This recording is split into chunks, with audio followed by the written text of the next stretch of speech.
शुभेंदू अधिकारी पश्चिम बंगालचे नवे मुख्यमंत्री अमित शहांच्या नेतृत्वातील बैठकीत विधिमंडळ दलाचा नेता म्हणून निवड। आज मुख्यमंत्री पदाची शपथ घेणार।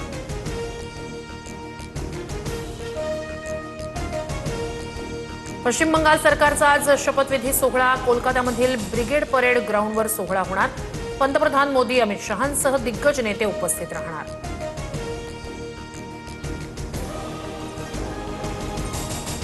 तामिळनाडूमध्ये सरकार स्थापनेत अडचणी कायम, बहुमतासाठी थलपती विजय यांना 2 आमदारांची गरज।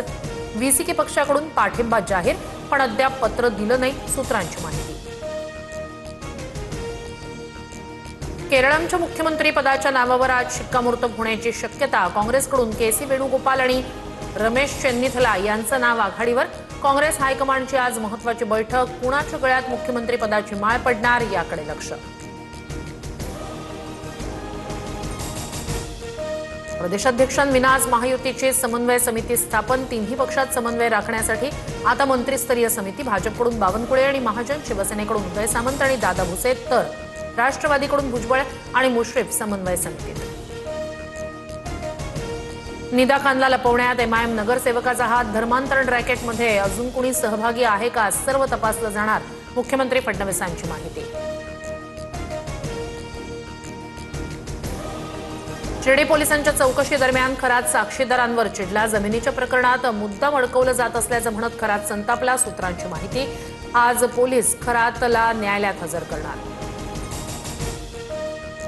मुंबईतील पायधुनीतील चौघांच्या मृत्यू प्रकरणात ट्विस्ट। डोकाडिया कुटुंबियांच्या घरात सापडलेलं औषध उंदीर मारण्याचं नव्हे तर उंदीर पळवण्याचं। त्या औषधात झिंक फॉस्फाईड नसल्याची पोलीस सूत्रांची माहिती।